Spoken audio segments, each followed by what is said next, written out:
কেমন আছেন সবাই? সবাইকে আসসালামু আলাইকুম। আজকে আবার আপনাদের সামনে এসেছি আমি ডাক্তার ফারজানা পারভীন নূপুর। আমাদের আজকে জিআই ট্র্যাক্ট বা গ্যাস্ট্রোইন্টেস্টিনাল সিস্টেমের সফট ক্লাসটি নিয়ে।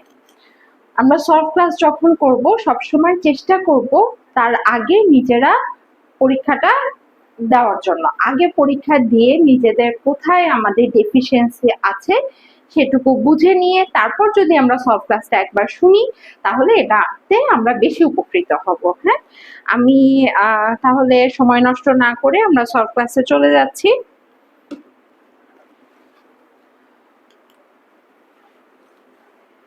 আমাদের ফার্স্ট কোশ্চেন ছিল causes of severe acute lower GI bleeding.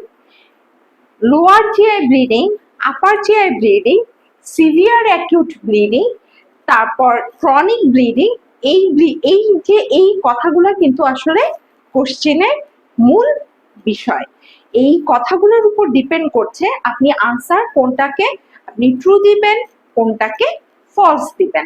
দেখেন, অ্যাপারেন্টলি আপনার মনে হবে যে এগুলা সবাই কিন্তু আসলে পাররেক্টাল ব্লিডিং করে থাকে, কিন্তু কোন কোন ক্ষেত্রে আমাদের সিভিয়ার অ্যাকিউট কন্ডিশন ডেভেলপ করতে পারে সেই রিলেটেড কোশ্চেন, এবং এগুলোর জন্য আমাদের ডেভিশনে কিন্তু সুন্দর করে এগুলাকে ডিমার্কেশন করে দেওয়া আছে।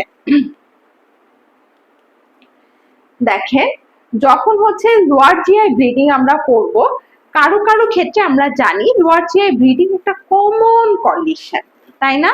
এইটা নিয়ে সাফার করে না আমাদের দেখা যাচ্ছে বেশিরভাগ মানুষ, 80% মানুষই কিন্তু অ্যাডাল্ট এজে এসে তার হচ্ছে এটা নিয়ে সাফার করে কম বেশি।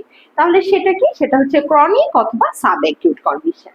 আর অ্যাকিউটের মধ্যে আমাদের কোনটা কোনটা থাকছে তাহলে? একটা হচ্ছে ডাইভার্টিকুলার ডিজিজ, এনজিওডিসপ্লাসিয়া, সেই সাথে ischaemia, Midas diverticular, inflammatory bowel disease. মনে রাখতে হবে এগুলার মধ্যে কয়েকটা কারণ কিন্তু বোথ অ্যাকিউটেও পাওয়া যাবে, সেই সাথে ক্রনিকেও পাওয়া যাবে। যেমন দেখেন, এই যে আমাদের inflammatory bowel disease, mostly inflammatory bowel disease কি করছে? ইনফ্লামেটরি বাউল ডিজিজ বেশি আমরা পাই হচ্ছে ক্রনিক্যালি তার একটা ব্লিডিং হতে থাকে। এনজিওডিসপ্লাসিয়া, এটা কিন্তু can cause both acute severe bleeding এবং সেই সাথে পারসিস্টেন্টলি লো গ্রেডে পাররেক্টাল ব্লিডিং হতে পারে। সোললি সবসময় ক্রনিক কারা হয়? একদম হেমোরয়েড হয়ে একটা মানুষ শকে চলে গেছে, এটা কি হয়? হয় না। কোন পেশেন্টের ফিস্টুলা আছে, ফিশার আছে, এই পেশেন্টের কি সিভিয়ার ব্লিডিং হয়ে একদম পেশেন্টকে ব্লাড ট্রান্সফিউশন করা লাগছে অ্যাকিউটলি? তা কিন্তু হয় না। বরং কি হয়, হেমোরয়েডের একটা পেশেন্টের ক্রনিক্যালি দেখা যাচ্ছে একটু একটু করে ব্লিডিং হয়, কোনো এক সময় তার হচ্ছে ল্যাথার্জি ডেভেলপ করে, এটার জন্য সে ডক্টরের কনসালটেশন নেয়। যখন সে ডক্টরের কনসালটেশন নেয় তখন আইডেন্টিফাই করে যে he is or she is anaemic, এবং তখন তার ব্লাড ট্রান্সফিউশন লাগে।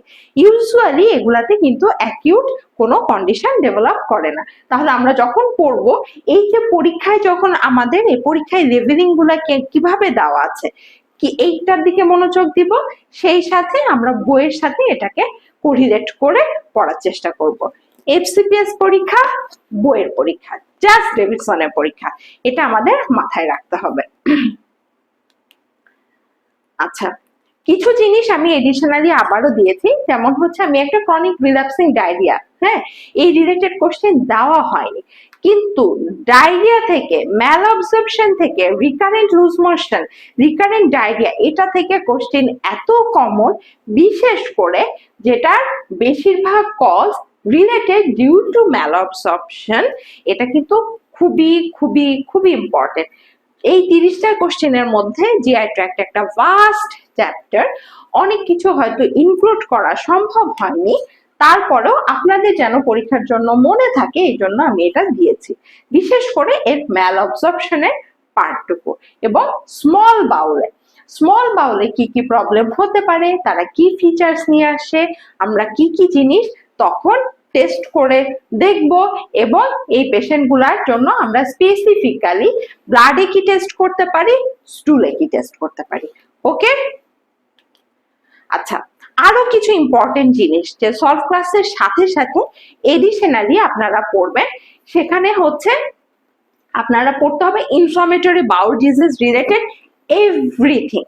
ইনফ্লামেটরি বাউল ডিজিজ কি জিনিস, কয় টাইপের আছে, এর প্যাথোলজিটা কি, ফিজিওলজিটা কি, এটার ইনভেস্টিগেশন কি, কি কি সময় এটা অ্যাকিউট কন্ডিশন নিয়ে আমাদের সামনে আসতে পারে এবং সেই অ্যাকিউট কন্ডিশন গুলা আমরা কিভাবে ম্যানেজ করব, নিউ মডালিটিস অফ ট্রিটমেন্ট, এগুলাও কিন্তু আমাদের ইনফ্লামেটরি বাউল ডিজিজের জন্য ভেরি ভেরি ভেরি ইম্পর্টেন্ট। ওকে, আর একটা জিনিস আমাদের জানতে হবে যে ইনফ্লামেটরি বাউল ডিজিজ কিন্তু মেইনলি একটা ক্রনিক ডিজিজ, তাই না? এই inflammatory bowel disease chronic disease হলে আমাদের তার কি লাগে, তার রেগুলার একটা মনিটরিং লাগে, রেগুলার ফলো আপ লাগে, কারণ এই পেশেন্টের কি রিস্ক থাকে, এই যে সব কমপ্লিকেশনস তো ডেভেলপ করে, সেই সাথে they are prone to develop colonic malignancy. So তাদেরকে আমরা তাদের কমপ্লিকেশনস গুলো সাইড বাই সাইড ট্রিটমেন্ট করতে থাকবো, অ্যাজ ওয়েল অ্যাজ তার কার্সিনোমা ডেভেলপ করে যাচ্ছে কিনা এটার জন্য মনিটর করতে হবে। আরো কয়েকটা জিনিস আমাদের পরীক্ষার জন্য ভেরি ভেরি ইম্পর্টেন্ট, এই যে বলেছি ম্যালঅবজর্পশন, ম্যালঅবজর্পশনের ইনভেস্টিগেশনস খুবই ইম্পর্টেন্ট, ঠিক আছে? বিশেষ করে ম্যালঅবজর্পশনের ক্ষেত্রে আমাদের কয়েকটা জিনিস আমরা মাথায় রাখি, যেমন হচ্ছে আমাদের এখানে স্মল গাটের প্রবলেম থাকতে পারে, আমাদের প্যানক্রিয়াসের প্রবলেম থাকতে পারে, তাই না? আমাদের এখানে প্যানক্রিয়াটিক ফাংশনের প্রবলেম আছে কিনা, আমাদের জিআই ট্র্যাক্টের প্রবলেম আছে কিনা, তার ডায়েটারি কোনো ডেফিসিয়েন্সি হচ্ছে কিনা, আসলে কোথায় তার অ্যাবজর্পশনটার প্রবলেম হচ্ছে, এটার জন্য যে এই যে flowchart very very very important, এখান থেকে কোশ্চিন ইনভেরিয়েবলি আসে। এটা আপনার জিআই ট্র্যাক্টের কোশ্চিনের সাথে আসবে, অন্য চ্যাপ্টারের সাথেও রিলেট করে কিন্তু আপনার এখান থেকে কোশ্চিন আসবে। ওকে, ইনভেস্টিগেশনটা আমরা যখনই জিআই ট্র্যাক্ট পড়া শুরু করব, এই ম্যালঅবজর্পশনের এই ফ্লোচার্টটা মনোযোগ দিয়ে কয়েকবার দেখে নিব। ওকে,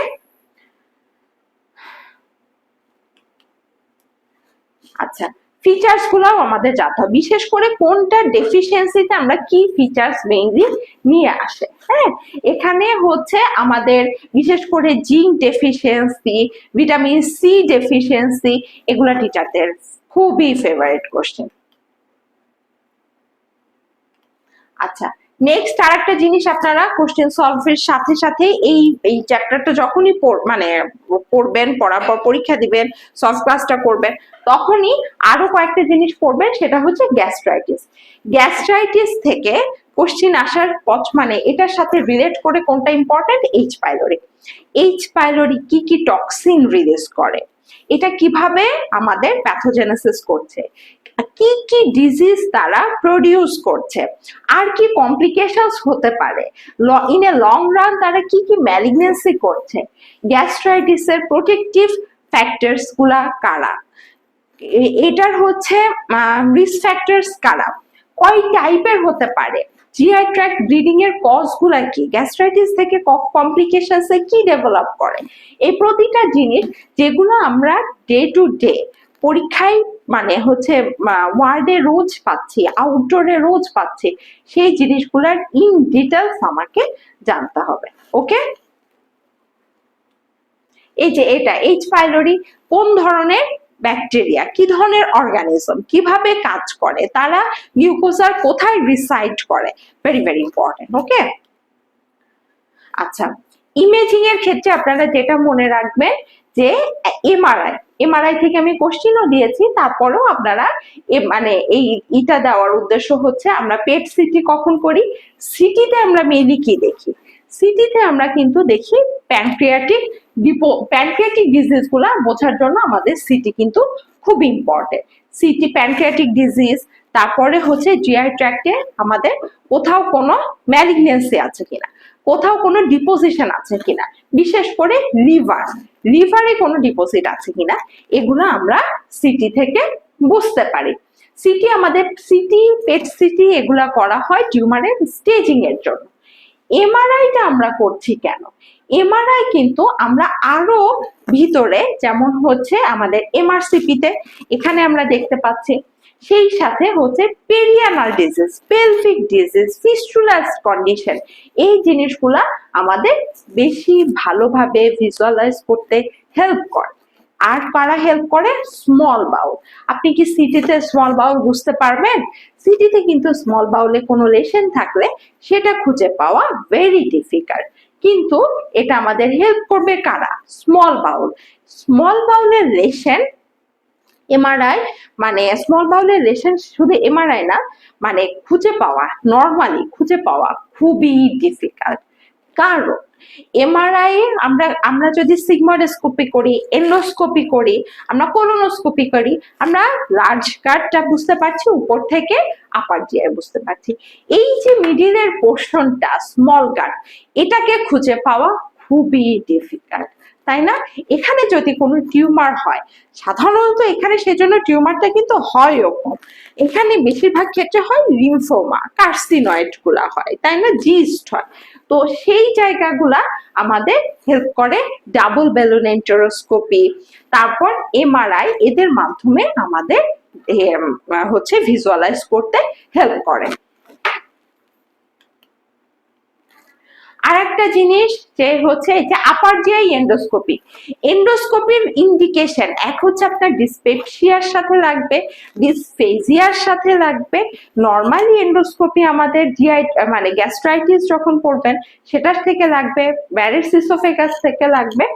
এন্ডোস্কোপির কমপ্লিকেশনস গুলা কি, সেই রিলেটেড কোশ্চেন গুলাও আমাদের জানতে হবে, যে ইনভেরিয়েবলি এটা করার সময় পেশেন্ট শকে চলে যায়, অ্যাসপিরেশন হয়। Aspiration very very very common একটা প্রবলেম। টিচাররা মানে যখনই এন্ডোস্কোপি করেন, গ্যাস্ট্রোএন্টারোলজিস্টরা, তারা জানে যে কি পরিমাণ অ্যাসপিরেশন হয়। আরেকটা রেয়ার কন্ডিশন কিন্তু হতে পারে ওই যে বোরওয়েভ সিনড্রোম বা পারফোরেশন হয়ে যেতে পারে। ওকে, আচ্ছা, আর আমরা বেরিয়াম দিয়ে যখন দেখবো তখন বেরিয়াম ফলো থ্রুটা আমাদের হেল্প করবে স্মল গার্ড। বলেছি পরীক্ষায় টিচাররা স্মল বাউল কে ফোকাস করে অনেক কোশ্চেন করে, ডায়রিয়াকে ফোকাস করে, ম্যাল অবজর্পশনকে ফোকাস করে অনেক বেশি কোশ্চেন জিআই ট্র্যাক থেকে পড়ে থাকে। আচ্ছা, তারপর মোটামুটি এই জিনিসগুলো যেন মিস না হয়ে যায় আমি তাই দিয়ে রেখেছি। আমরা এবার কোশ্চেনে চলে যাই। আচ্ছা, modified Blatchford score is used as a biochemical marker for upper GI bleeding, acute pancreatitis, lower GI bleeding, pancreatic cancer, non-alcoholic fatty liver disease। দেখেন আমাদের যেগুলো হচ্ছে এই যে ওয়েলস স্কোর, ঠিক আছে, তারপরে হচ্ছে এই যে ব্ল্যাচফোর্ড স্কোর, চার্টভাস 2, হ্যাজ ব্লিড, ঠিক আছে, জোনস ক্রাইটেরিয়া, এরকম প্রতিটা জিনিসের আমাদের কিন্তু এমএএসএস স্কোরিং, হ্যাঁ, এরকম আমাদের কিন্তু অনেক স্কোরিং সিস্টেম ডেভিডসনে আছে। সেই স্কোরিং সিস্টেম গুলা আমরা যেন মনে রাখতে পারি যে কোথায় কোন স্কোরিং সিস্টেম আমাদের ইউজ করতে হয়, এবং তার মধ্যে ইম্পর্টেন্ট কন্টেন্ট গুলা কি রয়েছে। কারণ আমি একে তো আমাকে একটা জিনিস শিখতে হবে যে আমাকে হচ্ছে এখানে মডিফাইড ব্ল্যাচফোর্ড স্কোর আমরা কোথায় ইউজ করি, রোম ক্রাইটেরিয়া আমরা কোথায় ইউজ করি, এই জিনিসগুলো যদি আমি না জানি আমি অ্যাপ্লাই করব কিভাবে। তো আমি একের সাথে আমার এই নামগুলা খুব ভালো করে জানতে হবে। 2 নাম্বারে আমাকে জানতে হবে যে এর ভিতরে আমরা কি কি দেখি, কখন দেখি। যেমন একটা প্যানক্রিয়াটাইটিসের পেশেন্ট, হ্যাঁ, তাকে আমরা কি স্কোরিং করি, তাকে গ্লাসগো স্কোরিং করি, তাই না? তো এই যে গ্লাসগো স্কোরিং যখন করি সেটার মধ্যে আমরা কি কি দেখবো, কখন আমরা কি দেখবো, হসপিটালাইজেশনের আগে দেখবো না পরে দেখবো, কত 48 আওয়ার্স পরে কি দেখবো, এই জিনিসগুলা সবগুলো প্যারামিটারস এর আপনার পয়েন্টস মনে না থাকলেও আপনাকে অ্যাজ এ হোল এটাতে কি কি জিনিস লাগবে এটা মনে রাখতে হবে। Blood urea, haemoglobin, systolic blood pressure, other markers, এগুলা মনে রাখতে হবে। আচ্ছা, তাহলে আমরা এটা কিসের জন্য ইউজ করি? আপার জিআই ব্লিডিং এর জন্য। ওকে, আচ্ছা, metabolic common causes for severe vomiting is or are. Metabolic condition মানে কি বলে দেওয়া, এই যে বলেছি কোশ্চেনটা ভালো করে পড়বে। ভমিটিং এর অনেক কজ আছে। ভমিটিং এর কজ কি, সেই ব্রেন থেকে শুরু করে আমাদের প্রতিটা স্টেপে পুরা প্রতিটা সিস্টেমের মধ্যে কিন্তু এমন অনেক কজ আছে যেটা আমাদের আলটিমেটলি লিডস টু ভমিটিং। সেই জন্য আমাকে বলে দেওয়া হয়েছে এখানে মেটাবলিক কজ গুলা কোনগুলা এবং মেটাবলিকের মধ্যে কমন কজ গুলা কোনগুলা। ঠিক আছে, দেখেন hepatitis, diabetic ketoacidosis, Edison stages, pancreatitis, gastroparesis, এরা কি ভমিটিং করে কারা? এরা কিন্তু অলমোস্ট সবাই আসলে ভমিটিং করতে পারে, তাই না? এডিশনালি এখন হচ্ছে মেটাবলিক কজগুলোর মধ্যে কি আছে? মেটাবলিক কজগুলোর মধ্যে আছে একটা হচ্ছে ডায়াবেটিক কিটোঅ্যাসিডোসিস, আর একজন আছে অ্যাডিসন স্টেজেস। আর বাকিগুলা কিসের মধ্যে পড়ছে দেখেন, হয় গ্যাস্ট্রোডিউটেনাল, না হলে সিসিএনএস কজ, না হয় অ্যাকিউট অ্যাবডোমেনাল কজ। মেটা সোললি এখানে কি হচ্ছে, কিটোঅ্যাসিডোসিসে আমাদের হাইপারগ্লাইসেমিয়া থাকছে, কিটোন বডি রেজ করছে। আর অ্যাডিসন ডিজিজে আমার কি হচ্ছে, অ্যাডিসন ডিজিজে আমাদের হচ্ছে যে কর্টিক্যাল হরমোন গুলা, অ্যাড্রিনাল কর্টিক্যাল হরমোন গুলা স্টেরয়েডটা কমে যাচ্ছে, তাই না? সেটাতে আমাদের যখন কমে যাচ্ছে তখন তার কমপ্লিকেশন হিসেবে আমাদের কিন্তু সাথে সাথে ইলেকট্রোলাইট গুলাও চেঞ্জ হয়ে যাচ্ছে। সেখানে হাইপার ক্যালসিমিয়া হচ্ছে, হাইপোক্যালিমিয়া, হাইপোন্যাট্রিমিয়া হচ্ছে, হাইপার ক্যালিমিয়া হচ্ছে, তাই না? এভাবে আমাদের মেটাবলিক অল্টারেশন হয়ে যায় এবং পেশেন্ট ক্যান ভমিট। আচ্ছা, if alarm feature হচ্ছে are present in dyspeptic patients, then next step will be, আচ্ছা যদি হচ্ছে একটা ডিসপেপটিক পেশেন্টের মধ্যে অ্যালার্ম ফিচার পাওয়া যায় তখন আমাকে নেক্সট স্টেপ কি করতে হবে? তখন কি আমরা তার এইচ পাইলোরি অ্যান্টিজেন করব? কারণ তার তো ডিসপেপসিয়া থাকলে তো আমাকে এইচ পাইলোরি করতে হয়। সিমটোমেটিক ট্রিটমেন্ট দিব, আর্জেন্ট একটা এন্ডোস্কোপি করে ফেলবো, এইচ পাইলোরি ইরাডিকেশন থেরাপিতে চলে যাব, নাকি ফলো আপ করব? দেখেন যে যদি পেশেন্টের অ্যালার্ম ফিচার থাকে তাহলে আমাকে কোনো কিছু চিন্তা না করে আগে হচ্ছে পেশেন্টের আর্জেন্ট হচ্ছে এন্ডোস্কোপি করতে হবে। কিন্তু যদি পেশেন্টের অ্যালার্ম ফিচার্স না পাওয়া যায় তার কথা আলাদা, তার ক্ষেত্রে অ্যাকিউট অ্যালার্ম নেই, কোনো ফিচার্স নাই, তার ক্ষেত্রে আমি বসে বসে তখন তার বয়স দেখব, বয়স দেখার পরে তার আর কি রিস্ক ফ্যাক্টরস আছে, এইচ পাইলোরিতে কতটুকু সে আক্রান্ত হয়েছে সেই রিলেটেড টেস্ট গুলা করে ফেলবো, সেটার ইরাডিকেশন করার চেষ্টা করব। তখন আমার হাতে সময় আছে। আর যখন অ্যালার্ম ফিচার্স চলে এসেছে, পেশেন্টের হেমাটেমেসিস শুরু হয়ে যাচ্ছে, পেশেন্ট সিভিয়ারলি এনিমিক, পেশেন্টের একটা অ্যাবডোমিনাল লাম্প আছে, আমি যদি এই পেশেন্টকে বসে বসে এখন এইচ পাইলোরি আছে কিনা খুঁজতে থাকি, যে জিনিস আমাদের দেশে 100 ভাগের মধ্যে 99 ভাগ মানুষেরই পজিটিভ পাওয়া যাবে, সেটা কি যুক্তিযুক্ত হবে? হবে না। তাহলে আমাদের কোশ্চিনটাও বুঝতে হবে এবং এভাবে আমাদের অ্যাপ্রোচ করতে হবে। আচ্ছা, systemic causes of dyspepsia is or are, এখানে দেখেন ডিসপেপসিয়ার কোশ্চেন এসেছে এবং ডিসপেপসিয়ার কোন কজগুলা জানতে চাওয়া হয়েছে? ডিসপেপসিয়ার সিস্টেমিক কজ জানতে চাওয়া হয়েছে। হ্যাঁ, সিস্টেমিক কজগুলোর মধ্যে আছে রেনাল ফেইলিয়ার, হাইপারক্যালসিমিয়া, অ্যাংজাইটি, গল স্টোন, ইরিটেবল বাউল সিনড্রোম। এখন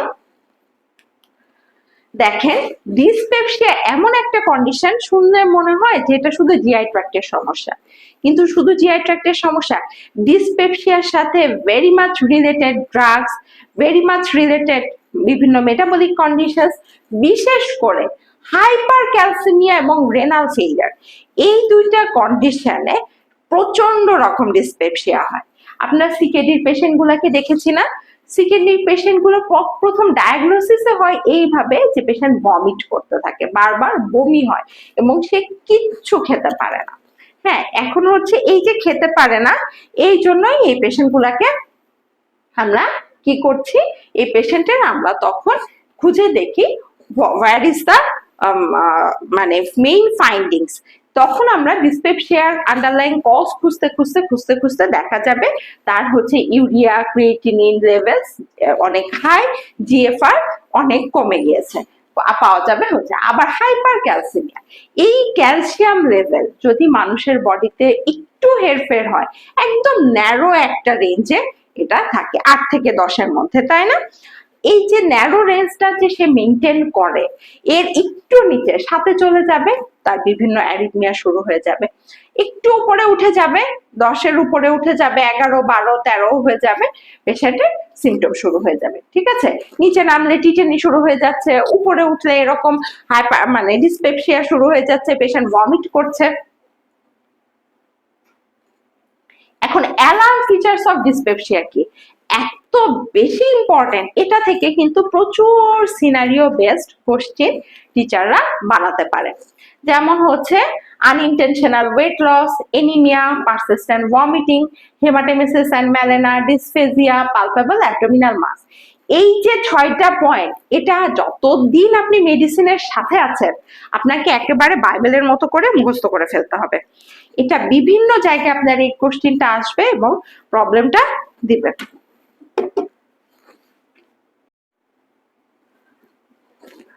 তাহলে আমরা অ্যালার্ম ফিচারটা মনোযোগ দিয়ে পড়বো এবং সবসময় এই কয়েকটা পয়েন্ট আমাদের মাথায় রাখতে হবে, বিশেষ করে কোনটা, যখন হচ্ছে হেমাটেমেসিস এবং মেলেনা এবং সেই সাথে অ্যাবডোমিনাল লাম্প। ওকে,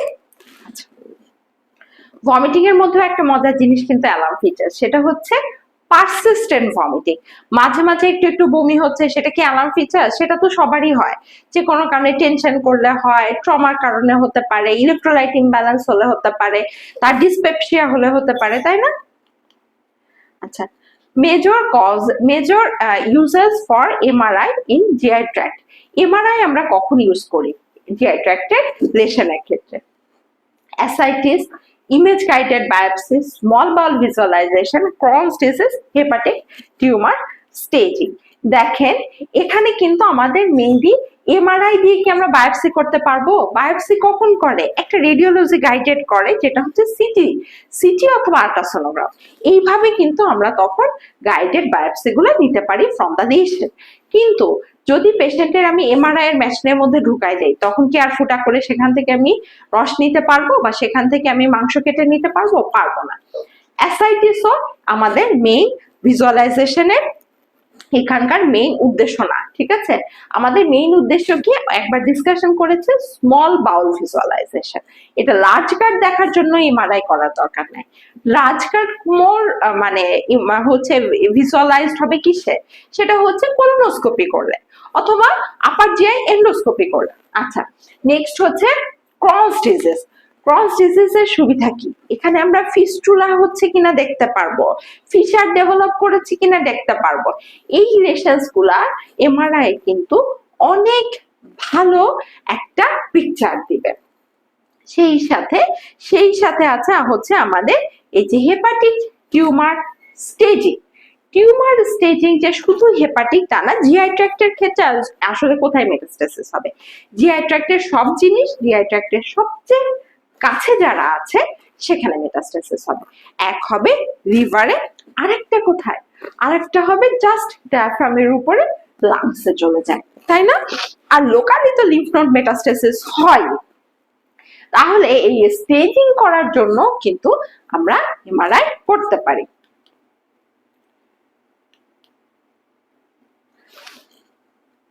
আচ্ছা, ইমেজিং ইন গ্যাস্ট্রোএন্টারোলজি।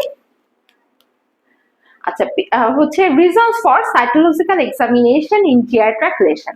এটাও খুবই খুবই খুবই ইম্পর্টেন্ট।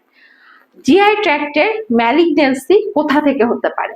একেবারে ওরাল ক্যাভিটি থেকে শুরু করে অ্যানাস পর্যন্ত।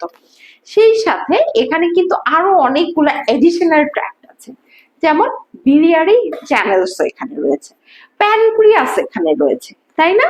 সেই সাথে আমাদের এখানে গল ব্লাডার থাকছে, আমাদের এখানে লিভার থাকছে। তাহলে জিআই ট্র্যাক্টের কতগুলা জায়গা থেকে আমার কিন্তু শেডিং হচ্ছে। আর যখন এতগুলা জায়গা থেকে শেডিং হবে, তাহলে এত জায়গা থেকে সেই সেলগুলাকে আমি যদি আইসোলেট করে নিতে পারি, তাহলে পেশেন্টের কি হবে? আমরা কিন্তু অ্যাবনর্মাল সেলগুলা খুঁজে পাবো। যেমন হচ্ছে সাসপেক্টেড ম্যালিগনেন্ট লেশন, তখন কিন্তু আমরা আমাদের সাইটোলজি খুব সহজেই আমাদের একটা ডায়াগনোসিস দিতে পারবে যে ম্যালিগনেন্ট লেশন গুলা আমরা সাইটোলজি করে কোনো ইনভেসিভ প্রসিডিউরে না গিয়ে আমরা আইডেন্টিফাই করতে পারি। নেক্সট হচ্ছে assessment of mucosal abnormality. Mucosal abnormality গুলাও আমরা সাইটোলজি থেকে কিভাবে বুঝতে পারবো, কারণ এই মিউকোজাল অ্যাবনর্মালিটি গুলাই আলটিমেটলি কি লিডস করবে, এরাই হবে অ্যাডেনোমা, এখান থেকে হবে ডিসপ্লেসিয়া এবং আলটিমেটলি ক্যান্সার ফর্ম করবে। এই মিউকোজার যে অ্যাবনর্মালিটি থাকবে সেগুলাও জিআই ট্র্যাক্টের সেলগুলার মানে ক্যারেক্টারিস্টিক্স কি, কন্টিনিউয়াস শেডিং হয়, শেডিং হলে এই অ্যাটিপিক্যাল সেলস গুলা তখন আমরা স্টুলে দেখতে পাবো। জিআই ট্র্যাক্টের যে কোনো ধরনের সিক্রেশনের সাথে এটা আমরা দেখতে পাবো এবং আমরা আলটিমেট ডায়াগনোসিসে পৌঁছাতে পারবো। Diagnosis of infection, diagnosis of pancreatitis এবং ডায়াগনোসিস অফ জেনেটিক মিউটেশন। দেখেন আমরা কিন্তু ইনফেকশন ডায়াগনোসিস করার জন্য আমার সাইটোলজি করা লাগে, সেইটা নিয়ে আমরা একটা স্টুলটাকে যদি আমরা হচ্ছে এক্সামিন করি, ওখানে যেগুলা সাথে এডিশনাল যে সেলগুলা থাকবে সেখান থেকে কিন্তু আমরা ইনফেকশনটাও আইডেন্টিফাই করতে পারবো।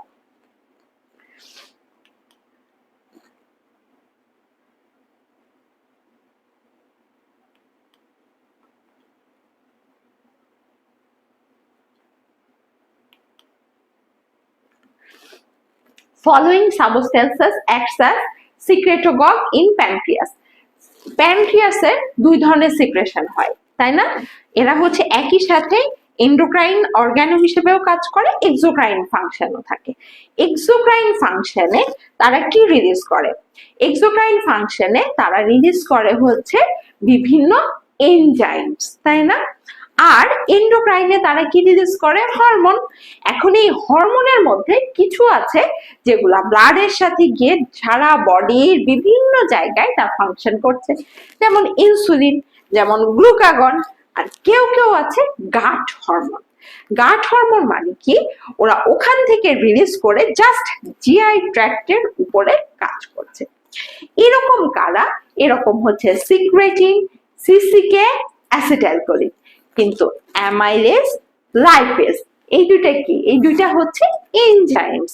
তারা কিন্তু আলাদা করে সিক্রেটাগগ না, বরং এই সিক্রেটিন আরো কি রিলিজ করবে? বাইকার্বন রিলিজ করতে সাহায্য করবে। সিসিকে, অ্যাসিটাইলকোলিন, দেখেন এখানে এরকম আরো কারা থাকে, এই যে ভিআইপি, বম্বেসিন, সাবস্টেন্স পি, এরাই আসলে ফার্দার যে প্যানক্রিয়াসের যে অ্যাসাইনার সেল তার মধ্যে যে হচ্ছে গ্র্যানিউলস গুলা থাকে সেখান থেকে আমাদের আরো এই যে এই প্রো এনজাইমস গুলা রিলিজ করতে সাহায্য করে। এরাই আলটিমেটলি সেই প্রো এনজাইমস রিলিজের পর বলে যে এনজাইমস তোমরা এবার কনভার্ট হও, এনজাইমে কনভার্ট হও এবং তোমরা কি করো, তোমাদের এনজাইমেটিক ফাংশন গুলো এক্সিকিউট করো। ওকে, কিন্তু এই প্রো এনজাইমস গুলো রিলিজ করার জন্য আমাদের কাদের হেল্প লাগবে? এই সিক্রেটাগগ গুলোর হেল্প লাগবে। তারা কারা? CCK, secretin, VIP, acetylcholine, substance P and bombesin. Nutritional status commonly examined by, কিভাবে নিউট্রিশনাল স্ট্যাটাস গুলা আমরা হচ্ছে মেজার করতে পারি? Muscle bulk, subcutaneous fat, pyoderma gangrenosum, signs of weight loss, erythema nodosum. দেখেন এখানে আমরা যদি কোনো পেশেন্টের নিউট্রিশনাল স্ট্যাটাসটা মেজার করতে চাই, আমাকে কি দেখতে হবে? ট্রাইসেপস স্কিন ফোর থিকনেস দেখতে হবে, ওয়েস্ট সার্কামফারেন্স মেজার করতে হবে, মাসেল বাল্ক দেখতে হবে, সাবকিউটেনিয়াস ফ্যাট অ্যাসেসমেন্ট করতে হবে, সাইন্স অফ ওয়েট লস তার কিছু আছে কিনা এভাবে আমাদের চেক করতে হবে।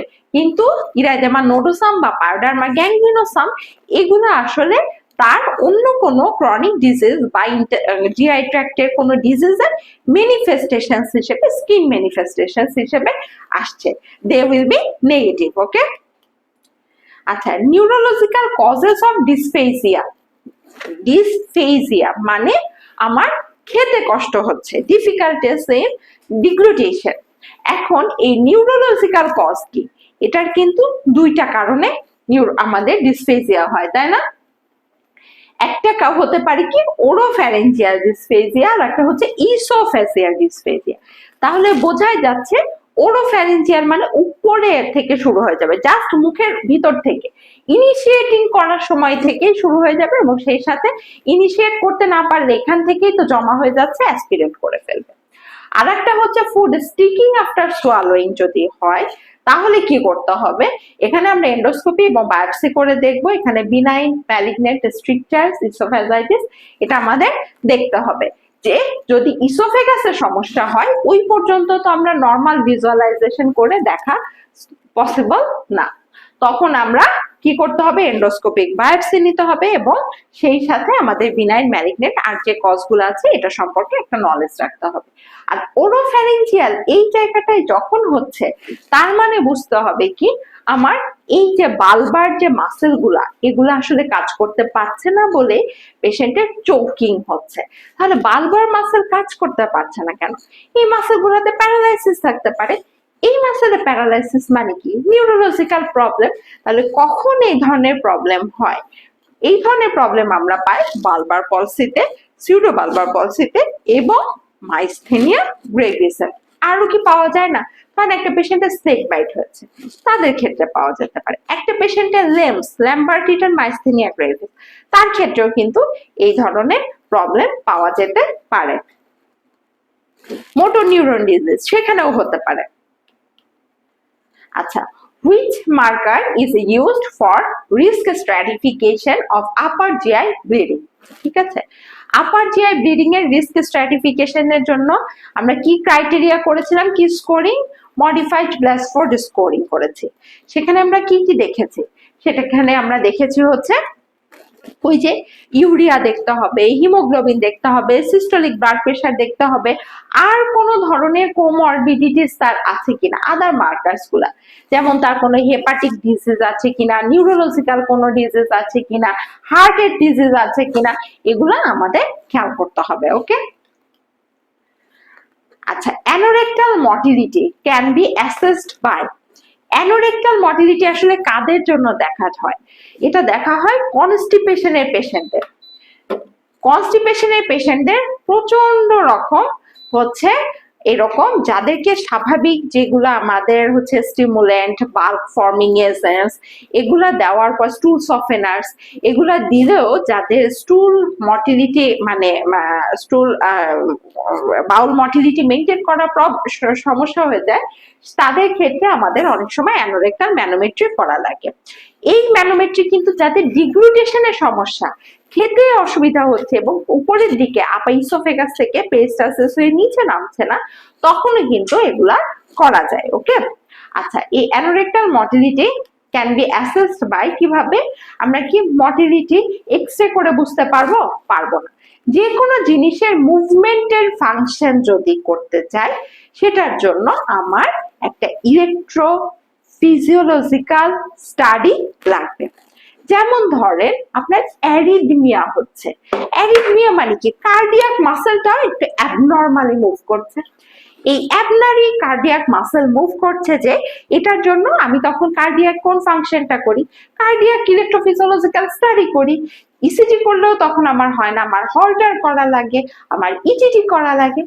সেম আমাদের জিআই ট্র্যাক্টের যে মোটাইল ফাংশন, পেরিস্টালটিক ফাংশন, এটা যদি নষ্ট হয়ে যায় তখন আমাকে কি করতে হবে, তখন এটার জন্য আমাদের অ্যানোরেক্টাল ম্যানোমেট্রি করতে হয়, আমাদের ডিফিকেটিং প্রক্টোগ্রাফি করতে হয় এবং ইলেকট্রোফিজিওলজিক্যাল স্টাডি করতে হয়। কাদের জন্য করতে হয়?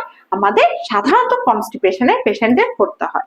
সিস্টেমিক স্ক্লেরোসিসের পেশেন্টের আমরা করতে পারি, পার্কিনসন ডিজিজের পেশেন্টের ক্ষেত্রে আমরা এরকম করতে পারি। কোন একটা স্ট্রোকের পেশেন্ট যার কোনোভাবে কোনো কিছু মর্টিলিটি মেনটেন করা যাচ্ছে না, তাদের ক্ষেত্রেও কিন্তু আমরা এগুলা করতে পারি।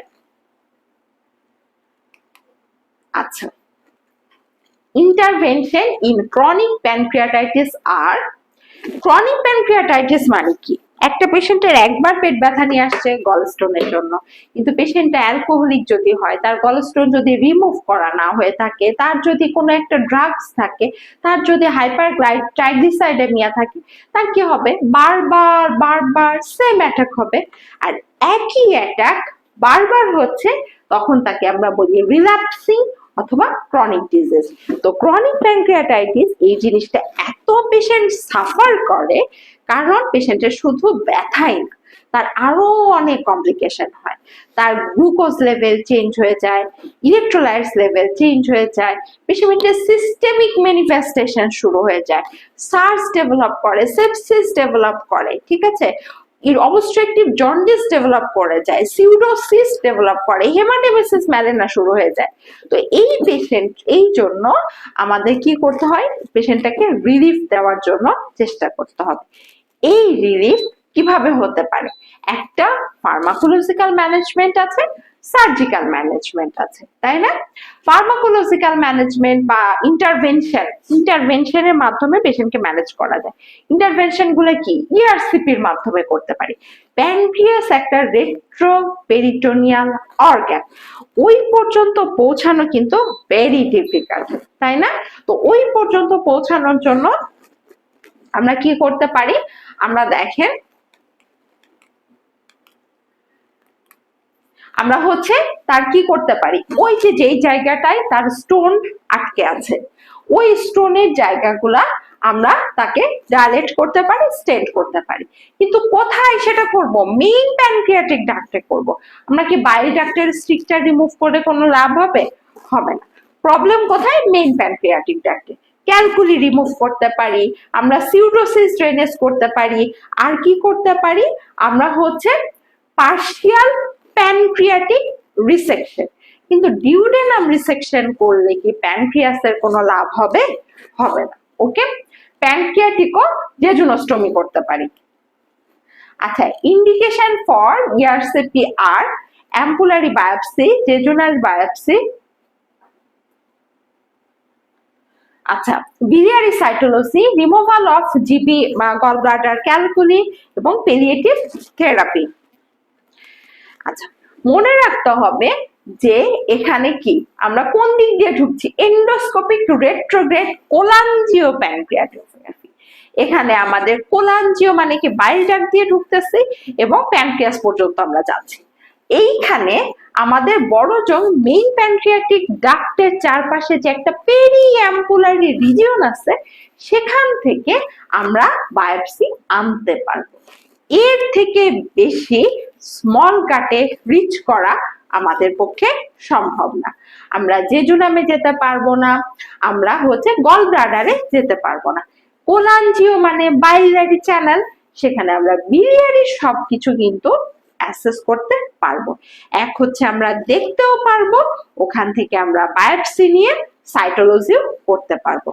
আর কি করতে পারবো, যদি যদি দেখা যাচ্ছে পেশেন্টের আসলে কোনোভাবে স্টোন নাই, কিছু নাই, তাহলে ওই জায়গাটা আমি ডাইলেট করে দিতে পারবো, স্টেন্ট করে পেশেন্টের পেলিয়েশনে যেতে পারবো। ইভেন ওখানে একটা ক্যান্সার হতে পারে হেড অফ দ্য প্যানক্রিয়াসে, ওইটা আমি রিমুভ করে ডিবাল্কিং করে নিতে পারবো, ওইটাও কিন্তু পেলিয়েটিভ থেরাপির মধ্যে পড়বে। ওকে, আচ্ছা, আমাদের next question, complications of acute pancreatitis. ওই যে বললাম যে অ্যাকিউট প্যানক্রিয়াটাইটিসে কি হতে পারে, সিস্টেমিক ইনফ্লামেটরি রেসপন্স সিনড্রোম হতে পারে, সেই পেশেন্টের ভ্যারিসেল ব্লিডিং, অবস্ট্রাকটিভ জন্ডিস সবই হতে পারে।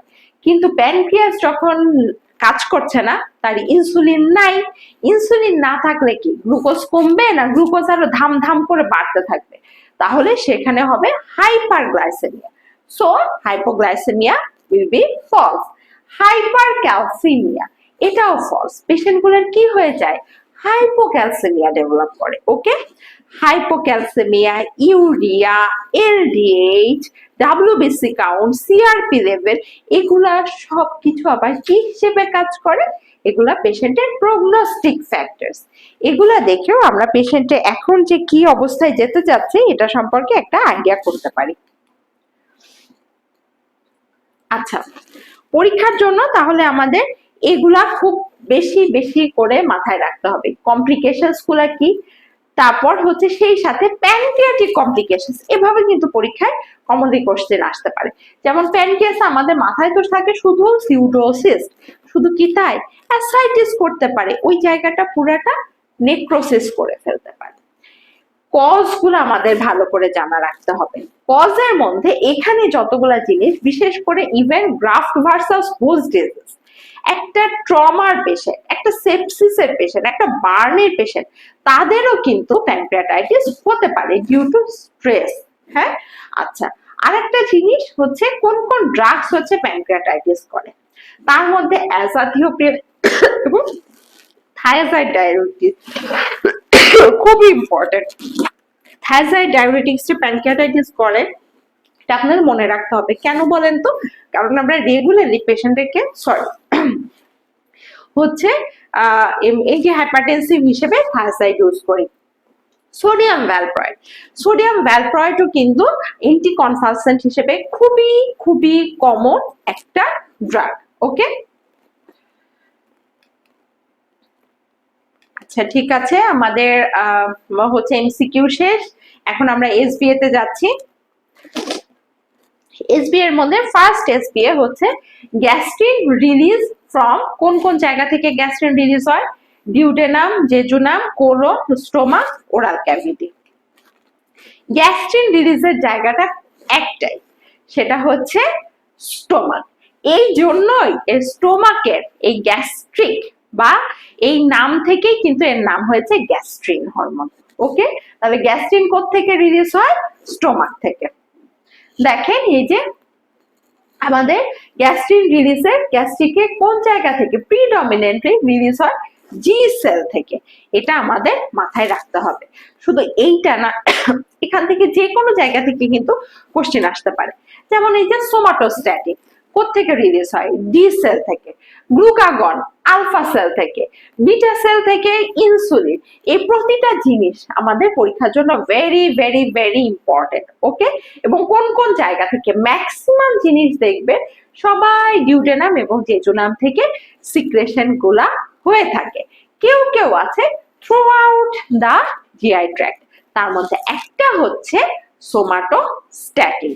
সোমাটোস্ট্যাটিন থ্রু আউট দা হচ্ছে জিআই ট্র্যাক্ট থেকে রিলিজ হতে পারে। আরেকটা জিনিস স্টোমাক থেকে খুব ভালো করে রিলিজ হয়, সেটা কি? সেটা হচ্ছে ঘেরলিন। ঘেরলিন আমাদের কি করে? ঘেরলিন আমাদের হচ্ছে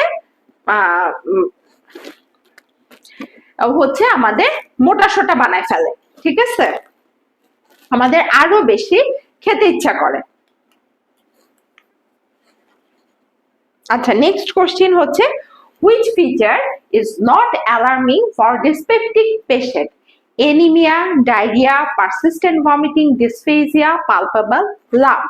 এগুলোর মধ্যে দেখেন সবগুলা এক্সেপ্ট হচ্ছে ডায়রিয়া আমাদের কি হচ্ছে অ্যালার্ম ফিচারের মধ্যে পড়ছে।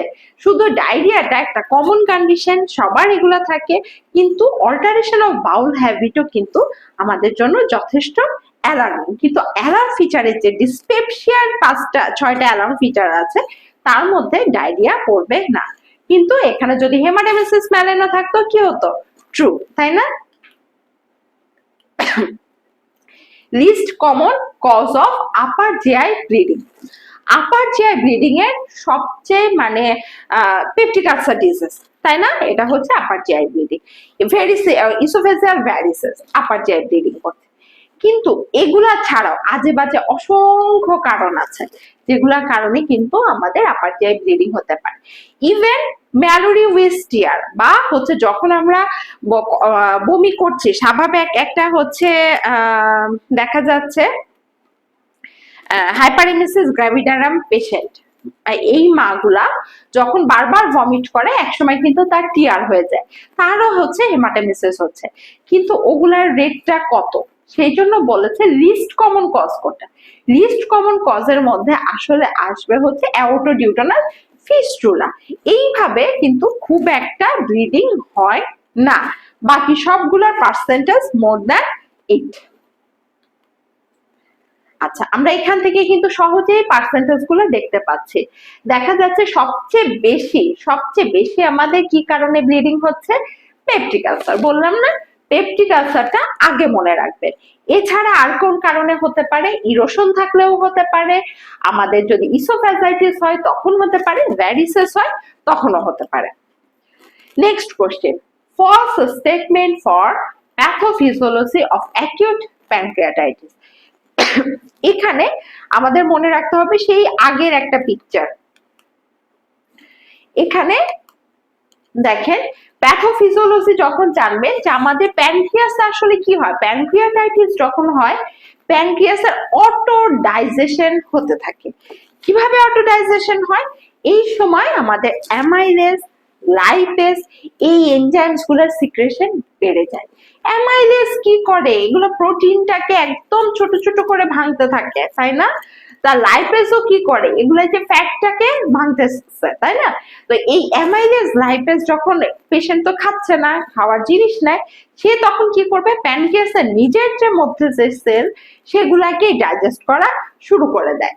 আর এটা কখন হবে, যখন defective intracellular transport of pancreatic enzymes, enzymes গুলো তো প্যানক্রিয়াস থেকে রিলিজ হয়, মেইন প্যানক্রিয়াটিক ডাক্ট থেকে এটা যাচ্ছে স্মল গাটে ডিউডেনামে পৌঁছায়। কিন্তু ট্রান্সপোর্ট যদি ঠিক মতো না থাকে, যদি অবস্ট্রাকশন থাকে, যদি রিফ্লাক্স হয়, সেই সাথে পেশেন্টের যদি কোনো কারণে হাইপার স্টিমুলেশন হয়, যত বেশি পেশেন্ট অ্যালকোহল খাবে, ট্রাইগ্লিসারাইড খাবে, তার কিন্তু বেশি বেশি এই এনজাইমস গুলোর রিলিজ বাড়বে এবং অ্যাক্টিভ করবে আলটি প্রোটিওলাইটিক এনজাইমস গুলোকে অ্যাক্টিভেটেড করে দিবে, করে দিয়ে যে অটো ডাইজেশন হয়ে প্যানক্রিয়াটাইটিস করে থাকে। ওকে, আচ্ছা, most common differentials for left iliac fossa mass. Right iliac fossa মাসের যে সুন্দর সুন্দর ডিফারেন্সিয়ালস গুলা, সেটা টিবি হোক, তারপর হচ্ছে অ্যাপেন্ডিকুলার লাম্প হোক, ক্রনস হোক, এটা আমাদের মনে থাকে। লেফটটা কিন্তু আমরা ভুলে যাই। এখন লেফটের কজ গুলা কি বলেন তো?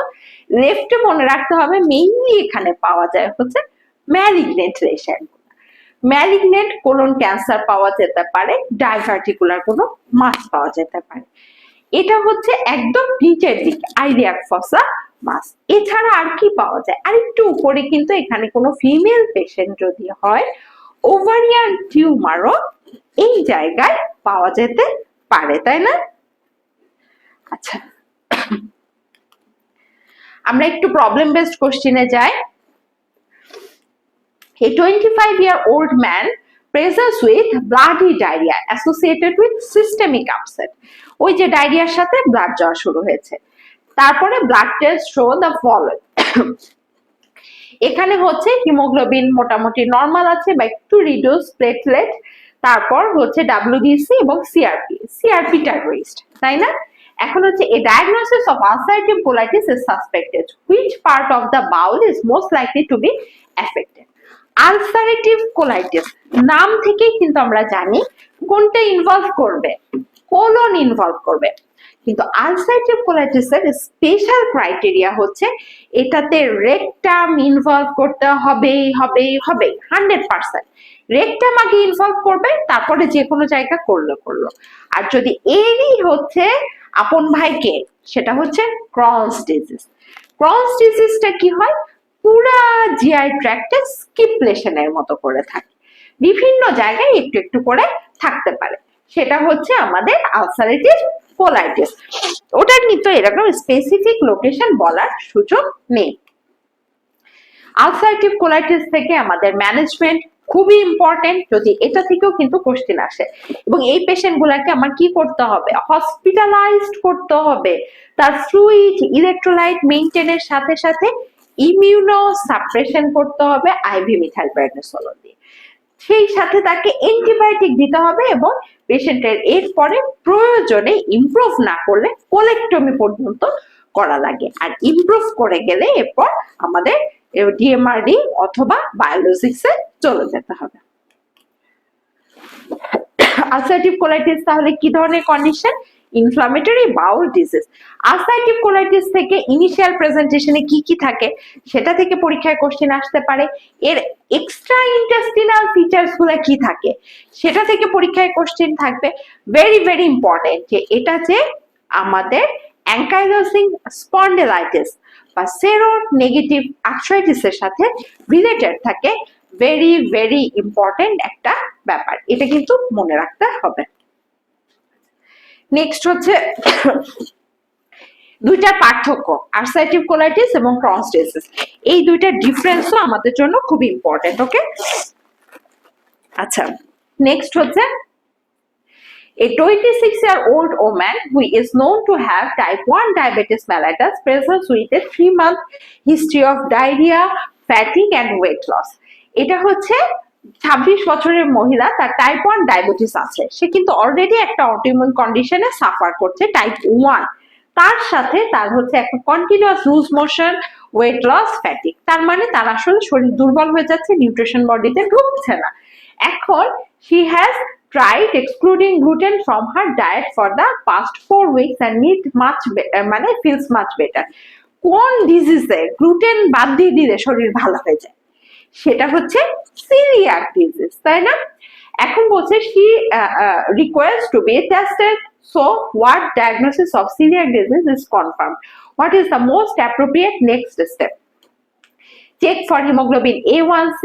No need for further investigation as the clinical response is diagnostic. Check anti-endomycin antibody, arrange jejunal biopsy and ask for হচ্ছে reintroduce gluten.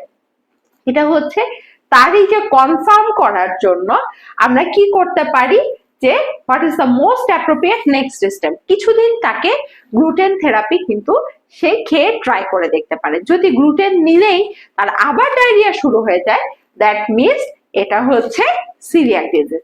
সিলিয়াক ডিজিজ পরীক্ষার জন্য ইম্পর্টেন্ট, ম্যাল অবজর্পশন হিসেবে এটা পরীক্ষার জন্য খুব ইম্পর্টেন্ট।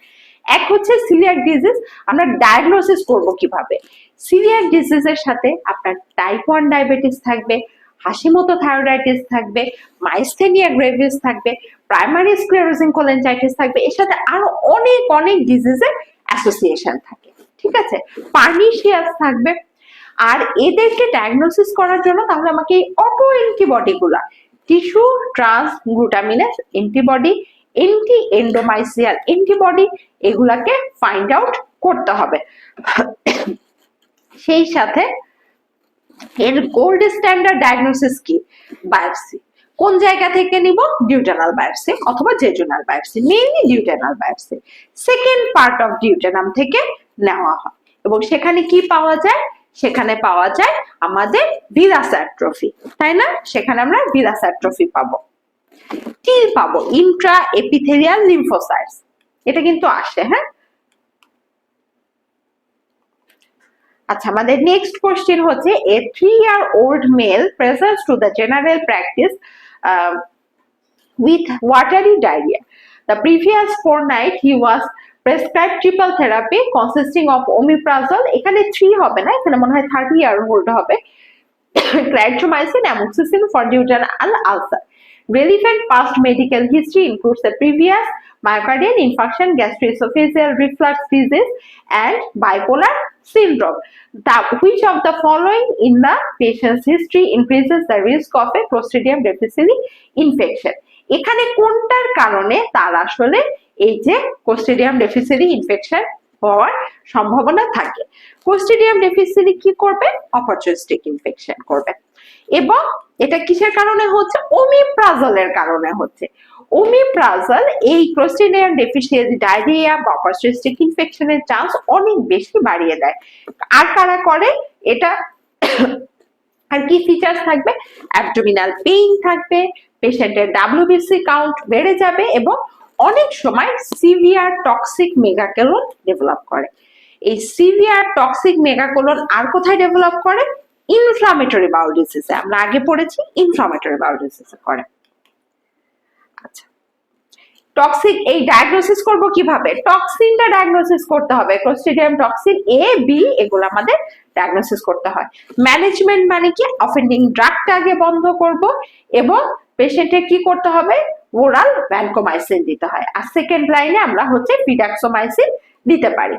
আর থার্ড লাইনে তখন আমরা ভ্যানকোমাইসিনের সাথে আইভি মেট্রোনিডাজল প্রয়োজনে। মেইনলি এটা আমাদের ওরাল জিআই ট্র্যাক্টের মিউকোসা একদম স্লাফ আউট করে দেয়, তো ওইটাকে কন্ট্রোল করার জন্য আমাদের ওরাল ওষুধই দিতে হবে। কি দিতে হবে? ভ্যানকোমাইসিন, ফিডাক্সোমাইসিন। আচ্ছা, a 30-year-old woman presents with abdominal pain that is associated with alternating diarrhea and constipation. একটা ইয়াং ফিমেলের যখন অল্টারনেট হচ্ছে কনস্টিপেশন এবং ডায়রিয়া হয়, which of the following symptom is least consistent with the diagnosis? এটা কি? এটা হচ্ছে incomplete stool evacuation, waking at night due to pain, abdominal vomiting, fecal urgency and passage of mucus with the stool. আমাদের Rome ক্রাইটেরিয়াটা দেখি। Rome ক্রাইটেরিয়াতে দেখেন যে হচ্ছে পেশেন্টের এই যে আমাদের ইরিটেবল বাউল সিনড্রোমের জন্য কিন্তু একটা সুন্দর ডায়াগনস্টিক ক্রাইটেরিয়া আছে, সেটাকে আমরা কি বলছি? Rome criteria. এখানে বলছে যে recurrent upper abdominal pain at least 1 day per week for কতদিন? At least last 3 month, onset at least 6 months before the diagnosis, এবং কি কি ফিচার্স থাকবে তার সাথে 2 or more, এই জিনিসগুলো আমাকে কিন্তু জানতে হবে। এক হচ্ছে স্কোরিংটার নাম জানতে হবে, আগে ছিল রোম 3 এখন 4 এ চলে এসেছে। কয়টা ক্রাইটেরিয়া এখান থেকে পজিটিভ পেতে হবে? 2 or more, কত মাসের মধ্যে? 3 মাসের মধ্যে, এবং অ্যাটলিস্ট 6 মাস লাগবে এটা ডায়াগনোসিস হতে। সেটা হচ্ছে ডিফিকেশনের problem, change in the frequency এবং change in the form of stool. Okay, আচ্ছা। আর এটা অ্যালার্ম ফিচার্স কখন বলবো? যখন হচ্ছে পেশেন্টের এজটা বেশি, আনইনটেনশনাল ওয়েট লস থাকবে, পালপেবল মাস পাওয়া যাবে, এনিমিয়া, ওভার গ্যাস্ট্রোইন্টেস্টিনাল ব্লিডিং, সাথে এনিমিয়া এবং কোলন ক্যান্সার ফ্যামিলিতে আছে। 35-year-old man with a strong family history of colorectal cancer is noted to have hundreds of polyps during colonoscopy. 100টা পলিপ পাওয়া যাচ্ছে জিআই ট্র্যাক্টে, এটা কি হবে? এটা ফ্যামিলিয়াল অ্যাডেনোমাটাস পলিপোসিস, তাই না?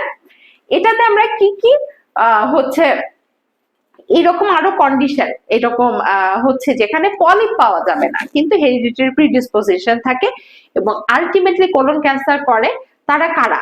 সেটা হচ্ছে আমাদের হচ্ছে নন পলিপোসিস, হেরিডিটারি নন পলিপোসিস কোলন ক্যান্সার সিনড্রোম, সেখানে এটা পাওয়া যাবে।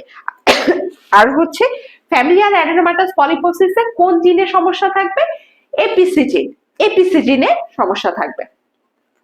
আর কোন জিন আমরা এখানে পাই? যেমন HNPCC তে পাবো MLH2, তারপর হচ্ছে MLH1, এইসব জিনে কিন্তু আমরা সমস্যা পাই, MSH2।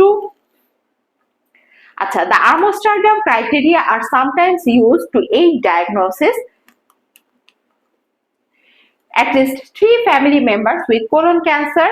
এখানে আমাদের মনে রাখতে হবে যে ফ্যামিলিয়াল ক্যান্সার কখন বলি, যে ফ্যামিলিতে 2-3 জনের বেশি মানে পেশেন্টের অ্যাটলিস্ট 2 এর বেশি পেশেন্টের এই ক্যান্সার থাকতে হবে, মাল্টিপল ক্যান্সার থাকে এবং আর্লি এজে ক্যান্সার ডেভেলপ করে যায়, অ্যাটলিস্ট 2 জেনারেশন ধরে এই ক্যান্সারটা চলছে, ফ্যামিলিতে রান করছে। আর এই জিনগুলোর কথা বলেছি, এটা মাথায় রাখতে হবে কারণ HNPCC থেকেও কিন্তু আসে কোশ্চেন। আচ্ছা, নেক্সট কোশ্চেন হচ্ছে a 29-year-old woman who is 30 weeks pregnant is admitted to the emergency department with central abdominal pain. Initial blood test এ অ্যামাইলেজটা বেশি, হচ্ছে ওল্ড ওম্যান, তার হচ্ছে এবার প্রেগনেন্ট, তার আবার অ্যামাইলেজ বেশি। এখন মোস্ট কোন কারণে? তার upper abdominal central abdominal pain হচ্ছে। অ্যামাইলেজ বেশি থাকা মানে আসলে প্যানক্রিয়াটাইটিস। আর একই সাথে সেই পেশেন্টের কি সম্ভাবনা থাকতে পারে? কারণ প্রেগনেন্সি একটা কন্ডিশন যখন গল স্টোন পাওয়া যায়, আর গল স্টোন কি করে? প্যানক্রিয়াটাইটিস করে। ওকে, আমাদের অ্যাকিউট প্যানক্রিয়াটাইটিসের যে আমাদের নিউমোনিক আমরা মনে রাখি গেট স্ম্যাশ, বা আমাদের ডেভিডসনের সুন্দর করে 4টা ইম্পর্টেন্ট মোস্ট কমন কারণ, আদার্স কারণ ওভাবেও আমরা মনে রাখতে চলবে। আচ্ছা,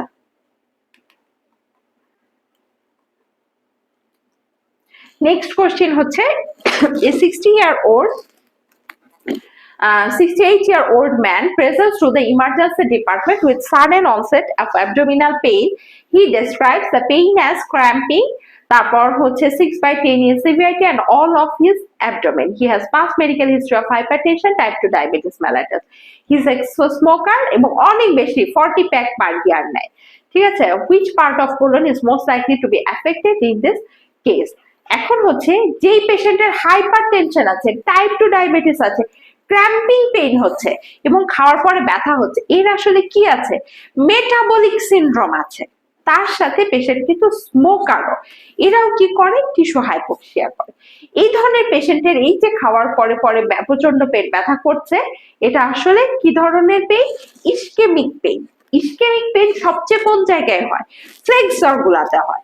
দুই পাশে দুইটা ফ্লেক্সার আছে আমাদের, তাই না? একটা হচ্ছে হেপাটিক ফ্লেক্সার, একটা হচ্ছে স্প্লেনিক ফ্লেক্সার। সবচেয়ে বেশি এফেক্টেড হয় স্প্লেনিক ফ্লেক্সারে, ঠিক আছে? সেখানে আমরা কি নিয়ে আসে পেশেন্ট গুলা? ইসকেমিক কোলাইটিস নিয়ে আসে।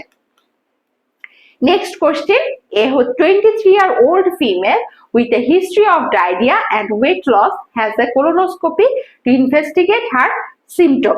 A biopsy is taken and reported as follows: pigment-red macrophage. একটা young female শুকনা থাকার জন্য অ্যানোরেক্সিয়া নার্ভোসা, বুলিমিয়া নার্ভোসা এদের পেশেন্ট গুলা একটা সাইকিয়াট্রিক ডিসঅর্ডার। শুকনা থাকার জন্য তাদের হচ্ছে কি করে? ল্যাক্সেটিভ ইউজ করে। এই ওভার ল্যাক্সেটিভ ইউজে আমাদের কি হয়? একটা হচ্ছে এই ল্যাক্সেটিভ অ্যাবিউজের পেশেন্টে মেলানোসিস কোলাই ডেভেলপ করে এবং কোলনের যে ফোম সেলগুলা তার মধ্যে পিগমেন্ট ডিপোজিট হয়ে যায়। আচ্ছা, a 64-year-old female patient is referred to the gastroenterology clinic with a 6 months history of recurrent epigastric pain, acid reflux, unresponsive to antacid, and the trial of proton pump inhibitor. Gastroscopy is arranged and shows an ulcer in the descending duodenum and tumor in the antrum of the stomach. একটা old এজে একটা tumour পাওয়া যাচ্ছে যেটা descending ডিউডেনামে আছে, ulcer করে ফেলেছে, কোনো ট্রিটমেন্টের কাজ হচ্ছে না, কোনো অ্যান্টাসিডের কাজ হচ্ছে না। তাহলে কি হতে পারে? এটা দেখা যাচ্ছে হুইচ টাইপ অফ টিউমার মানে হুইচ সেল থেকে এই টাইপটা অরিজিনেট করছে। আমরা জানি যে গ্যাস্ট্রিনোমাতে এইরকম আলসার ফর্ম করতে পারে এবং টিউমারও পাওয়া যেতে পারে।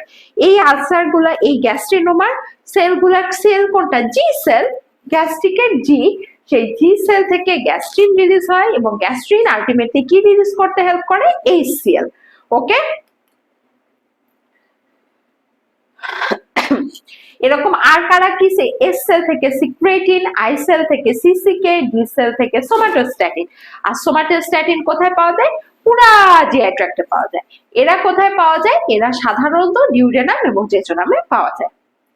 আচ্ছা, নেক্সট হচ্ছে a 54-year-old man with a long history of heartburn has an endoscopy to investigate his symptom. A biopsy is taken from abnormal area of mucosa in the lower esophagus and reported as non-dysplastic columnar line esophagus. What is the most suitable management? এখানে বলছে নন dysplastic columnar line oesophagus, মানে এখন পর্যন্ত তার dysplasia হয়নি কিন্তু columnar হয়ে গেছে। তার মানে তার কি হয়েছে? মেটাপ্লেসিয়া হয়েছে। এবং লোয়ার ইসোফেগাসে যখন কলামনার হয়ে মেটাপ্লেসিয়া হয় সেটাকে আমরা কি কন্ডিশন বলি? ব্যারেটস ইসোফেগাস, তাই না? সেই পেশেন্ট গুলাকে আমরা ব্যারেটস ইসোফেগাস বলি এবং এদেরকে কি রিস্কে থাকে? এই কয়দিন পরে এখান থেকে হয়ে যাবে ডিসপ্লেসিয়া এবং আলটিমেটলি হবে অ্যাডেনোকার্সিনোমা। এটা প্রিভেন্ট করার জন্য পেশেন্টকে হাই ডোজে প্রোটন পাম্প ইনহিবিটর দিতে হয় এবং ফলো আপ করতে হয়। ওকে, তাহলে এই ছিল আমার আজকের কোশ্চেন এবং কোশ্চেন আনসার। কোশ্চেনগুলো খুবই ইজি ছিল।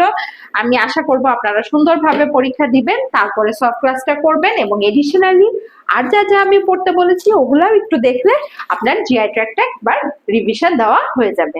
সবাই ভালো থাকবেন, আল্লাহ হাফেজ।